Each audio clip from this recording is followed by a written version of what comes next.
दोस्तों नमस्कार और आप सभी का एक नए एपिसोड में बहुत बहुत स्वागत है। मेरा नाम है सोहित मिश्रा।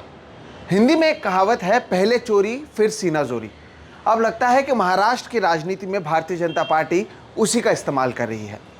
कुछ दिन पहले महाराष्ट्र में बदलापुर मामले के जो आरोपी थे उसे मार दिया गया, ये कहते हुए कि पुलिस ने आत्मरक्षण किया है।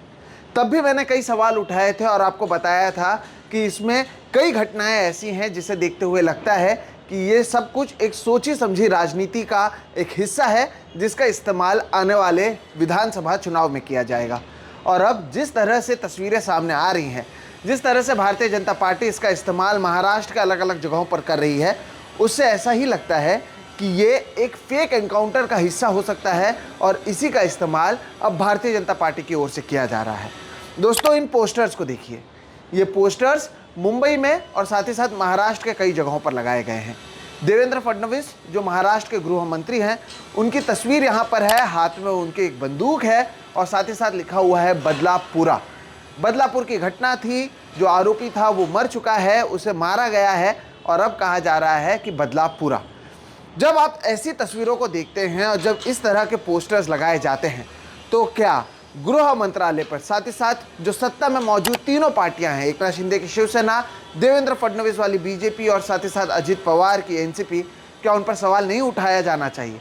एक तरफ आप कहते हैं कि ये तो गलती से हो गया, उस जो आरोपी था उसने पुलिस की बंदूक को छीना, पुलिस पर उसने 3 राउंड फायर की, जिसके बाद पुलिस की ओर से फायरिंग की गई और उस आरोपी की मौत हो गई। दूसरी तरफ विपक्ष ने पहले दिन ही कहा था कि हो सकता है ये एक फेक एनकाउंटर हो, और कहीं ना कहीं वही होता हुआ नजर आ रहा है। क्योंकि अगर देवेंद्र फडणवीस आप ऐसे पोस्टर्स लगा रहे हैं तो ये आपकी गलती है।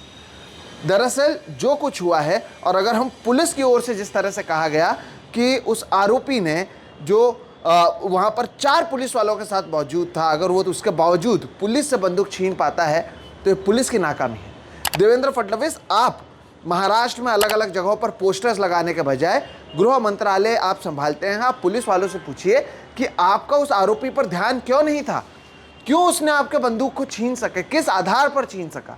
ये जो मुद्दा है दोस्तों, कहीं ना कहीं जिस तरह से पोस्टर्स लगाए जा रहे हैं, मैंने पहले दिन भी कहा था, इसका इस्तेमाल ये चुनाव के समय करेंगे। और सोचिए कि ये किस स्तर पर ये राजनीति जारी है कि आपने कोई काम नहीं किया है और आप इस तरह से कथित तौर पर जिसे फेक एनकाउंटर की तरफ ये इशारा करता है, उसका इस्तेमाल कर आप मुंबई सहित महाराष्ट्र में पोस्टर्स लगाते हैं और आप कहते हैं कि बदला पूरा हो गया। मुंबई पुलिस सहित महाराष्ट्र की पुलिस, ये थाने पुलिस के लोग थे, उनका जो एक स्थिति थी, उनकी जो छवि है, उसे ख़राब किया गया है। कोई बदला पूरा नहीं लिया गया है। इस स्कूल के मामले में जो ट्रस्टीज़ हैं, जो लोग अब भी फरार हैं, जिनका लिंक बीजेपी और आरएसएस के साथ है, उनको बचाने की कहीं ना कहीं ये कोशिश लगती हुई नज़र आ रही है। और कहीं ना कहीं अब ये मामला जो है वो अदालत में भी चला गया है। अदालत में जो आरोपी जिसकी मौत हो गई है, उसके जो माता पिता हैं, उनकी ओर से अदालत में ये पूरा मामला ले जाया गया है। और अदालत में क्या कहा गया वो भी मैं आपको बताता हूँ। अदालत ने भी पुलिस से और सरकार से पूछा है कि क्या 4 लोग एक आदमी को पकड़ नहीं सकते थे? अगर उसके हाथ में बंदूक आई तो आई कैसे, लेकिन आप 4 लोग थे, क्या 4 पुलिस वाले एक आरोपी को नहीं पकड़ सकते थे? अदालत ने यह सवाल पूछा है।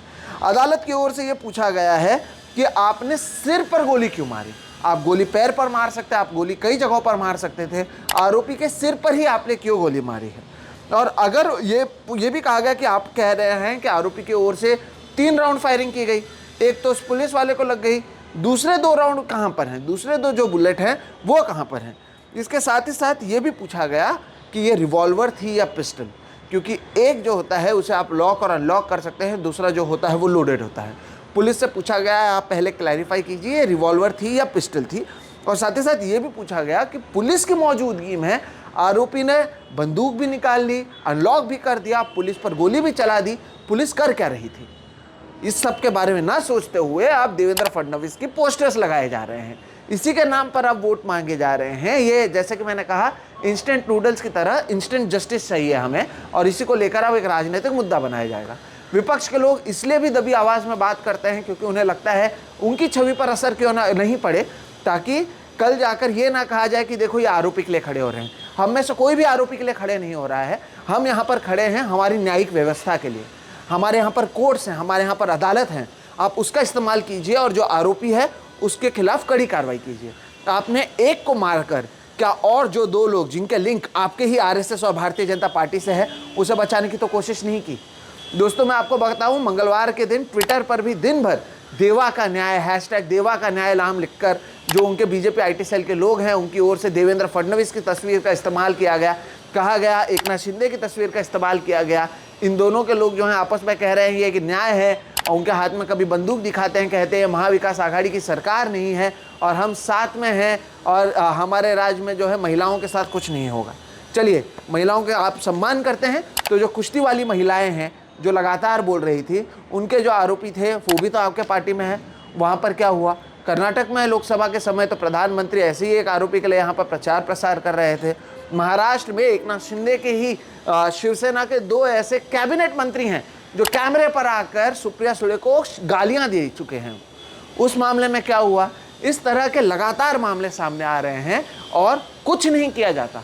अब चुनाव है, सब कुछ भूल जाइए आप। वो यही चाहते हैं, आप भूल जाइए कि किस तरह से पार्टियों को तोड़ा गया। वो चाहते हैं कि आप भूल जाइए कि किस तरह से यहाँ से जो मामला है, जो इंडस्ट्रीज है, उसे गुजरात ले जाया गया। और देवेंद्र फडणवीस जी, बदला पूरा तब होता जब ये जो 2 बच्चियां हैं जिनके साथ में कथित रूप से यौन उत्पीड़न का मामला हुआ था, 3 साल 10 महीने की ये बच्चियां हैं। मैंने बात किया था उनके परिवार वालों से। आपके पुलिस ने 12 घंटों तक इन बच्चों को और उनके परिवार वालों को पुलिस स्टेशन के बाहर खड़ा रखा था। देवा का न्याय अगर होता, बदला पूरा लेना होता, तो पहले ही दिन जिस दिन एफआईआर दर्ज करना था उस दिन इन बच्चों को आप बाहर नहीं खड़ा रखते। अब आप पोस्टर बैनर लगाकर अगर आप इसके नाम पर वोट मांगेंगे तो आप किसी की मौत के ऊपर अपनी रोटी को सेक रहे हैं। और यही चीज़ एकनाथ शिंदे के लिए भी लागू होता है, जो हर जगह पर जाते हैं, लाडली बहना योजना की बात करते हैं, आप बड़ी बड़ी जगहों पर जाकर महिलाओं की रक्षा की बात करते हैं, और फिर आप किसी की मौत जिसके ऊपर लेकर अब पूरे पुलिस डिपार्टमेंट को लेकर सवाल उठाया जा रहा है कि 4 लोग एक आरोपी को नहीं पकड़ सके, एक आरोपी को मारा गया, और कहीं ना कहीं पुलिस की विश्वसनीयता कम हो रही है कि कहीं ये फेक एनकाउंटर तो नहीं था। इस सब के बीच में पोस्टर्स लगाए जाते हैं। ये कौन सा महाराष्ट्र है दोस्तों? ये टीवी में अच्छा लगता है। अगर आप ऐसा करते हैं तो आप बाबा साहेब अम्बेडकर का भी अपमान कर रहे हैं, क्योंकि उनके ओर से बनाए गए संविधान पर आपको भरोसा नहीं है। सरकार आपकी है, वकील आपका है। आप कह रहे थे कि पूरा मामला जो है आपको पता है, आपने आरोपी को भी पकड़ लिया था, चार्जशीट भी दाखिल हो गई थी, तो आखिर आपको कौन रोक रहा था स्पीडी जस्टिस लाने के लिए? जल्द से जल्द इस पूरे मामले में आप जस्टिस लाते, लेकिन नहीं।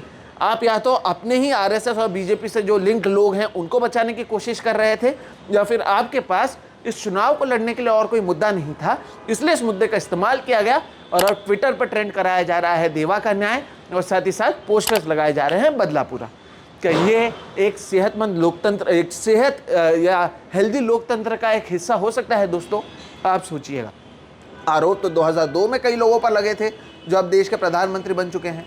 अगर उस समय भी यही इसी तरह के इंस्टेंट जस्टिस की बात होती तो क्या ये लोग मानते? 4 साल से उमर खरीद भी जेल में है, हम पर नहीं पता कि वो क्या आरोप में है। आप इंस्टेंट जस्टिस का हर जगह पर कर देंगे।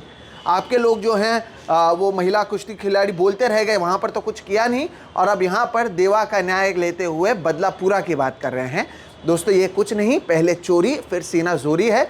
ये बात आप सभी को समझना बहुत ज़रूरी है।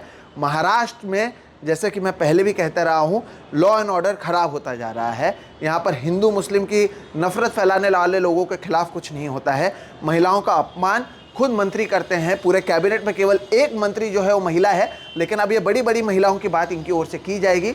और अब शहर भर में एक आदमी जो पुलिस की नाकामयाबी के तहत मारा गया, जिसको आप एक तरीके से कहते हैं कि सेल्फ डिफेंस में मारा गया है, लेकिन ये आपके राजनीति की वजह से आपने पुलिस का इस्तेमाल किया है। धीरे धीरे इस पोस्टर्स के जरिए अब ऐसा ही लगता है। तो अब देवा का न्याय हो या ना हो, ये कहीं ना कहीं लोकतंत्र में अन्याय हुआ है, और लोकतंत्र का गला घोटकर आप अपने राजनीतिक रोटियों को सेक रहे हैं। ये बात कहीं ना कहीं साबित होते हुए फिलहाल नज़र आ रही है दोस्तों। और दोस्तों आगे की जो मेरी बात है वो उन लोगों के लिए है जिन्हें लगता है कि क्या गलत हुआ अगर आरोपी को पकड़कर मार दिया गया। तो मैं आपको बताता हूं, पहले आप सोचिए कि क्या कैपिटल पनिशमेंट ही हर चीज़ का फैसला हो सकता है? क्योंकि आरोप लगे थे, आरोप सिद्ध नहीं हुए थे। अगर आरोप सिद्ध हो जाते तो कानून अपनी कार्रवाई करता। इसी तरह से हैदराबाद में 4 लोगों को मार दिया गया था जिन पर बलात्कार के आरोप लगे थे चुनावों से पहले। क्या वहाँ पर हैदराबाद में बलात्कार रुक गए हैं? ये आप सोचिएगा।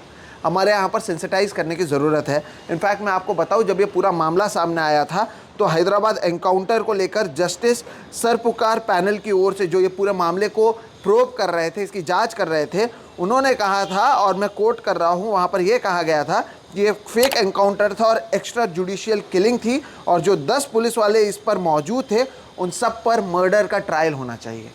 एक बहुत अच्छी लाइन है दोस्तों बैटमैन की, मैं आपको पहले अंग्रेजी में वो लाइन बताता हूँ, फिर उसका हिंदी अनुवाद करता हूँ। If you kill the killers, the number of killers in the world remain the same.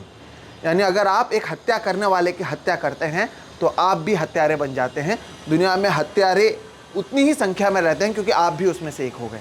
जिस तरह से हैदराबाद में पुलिस के लोगों के खिलाफ ये कहा गया कि उनको मर्डर का ट्रायल उनके खिलाफ लगाया जाना चाहिए, इन राजनेताओं के चक्कर में जो अब तो अपने पोस्टर्स चमका रहे हैं हर जगह पर, पुलिस डिपार्टमेंट का नाम खराब होगा, वहाँ पर मौजूद उन 4 पुलिस वालों का नाम खराब होगा। इसके बारे में आप सोचिएगा। आप सोचिएगा कि क्या वहाँ पर लोगों को मारने या ये फेक एनकाउंटर्स की वजह से क्या इस तरह के मामले रुक जाएंगे?